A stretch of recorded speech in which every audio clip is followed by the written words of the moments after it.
এটাই উনি বুঝে গেছেন যে টিএমসি করতে হলে ছোট লোক হতে হবে। সাধারণ যে সৌজন্যবোধ সেটাও চলে গেছে। দিলীপ ঘোষকে আটকাবার দম থাকলে আটকাক, দুর্গাপুর বর্ধমানের মাফিয়ারাজও আমি শেষ করব। তৃণমূল করতে গেলে ছোট লোক হতে হবে। ভোটের আগে ফের বেলাগান দিলীপ ঘোষ। ভোট প্রচারে বেরিয়ে কি বললেন তিনি দেখুন। আমাদের এখানকার প্রার্থী কোন সাত সমুদ্র তরুণ নদীর পার থেকে এসেছেন, তিনি বর্ধমান দুর্গাপুর সম্বন্ধে কিছু জানেন না, এখানকার লোক ওনার সম্বন্ধে কিছু জানে না। তিনি কিভাবে অ্যাটাক করছেন, আমাকে কিভাবে গালাগালি দিচ্ছেন, তো এটাই উনি বুঝে গেছেন যে টিএমসি করতে হলে ছোট লোক হতে হবে, আর সেরকম ব্যবহার করছেন।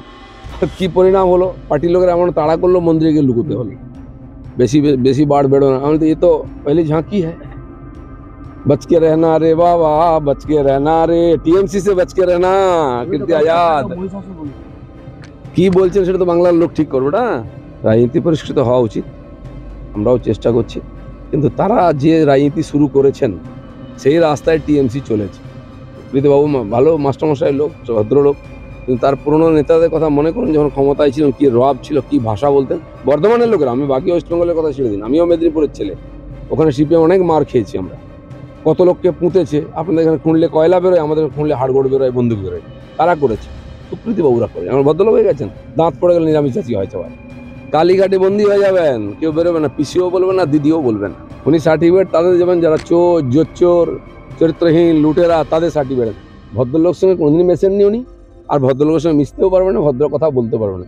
আজকের কলুষ যেটা আছে, দুর্নীতিতে এই কথাবার্তা, এগুলো মুখ্যমন্ত্রীর দান, কারণ উনি ওই সংস্কৃতি থেকে এসেছেন। এবারে জেলে যেতে হবে ওনাকে, সিবিআই শুরু হয়েছে, যত দুর্নীতি করেছেন।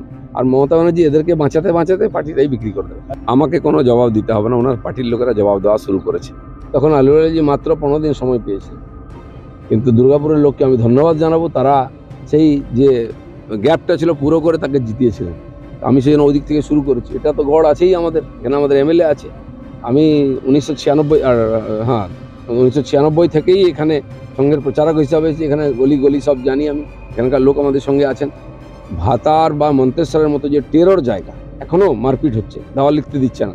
আমি ওখানে গ্রামে গ্রামে যাচ্ছি, আর সেদিকে গেছি, দেখেছেন ওখানকার এমএলএর পাড়ায় 5 বছর কোনো পার্টিকে ঢুকতে নেই। আরারুয়ানা কি গ্রাম, আমি গেলাম তো মন্দিরে দরজা বন্ধ করে দেওয়া হয়েছে, আর সেখানে ঢাক ঢোল নিয়ে ঢুকেছি আমরা, লোক বেরিয়ে এসছে রাস্তায়। দিলীপ ঘোষকে আটকাবার দম থাকলে আটকাক, আমি সমস্ত গ্রামে গ্রামে যাব, যেভাবে মেদিনীপুরে মাফিয়ারাই শেষ করেছি, দুর্গাপুর বর্ধমানের মাফিয়ারাজও আমি শেষ করব।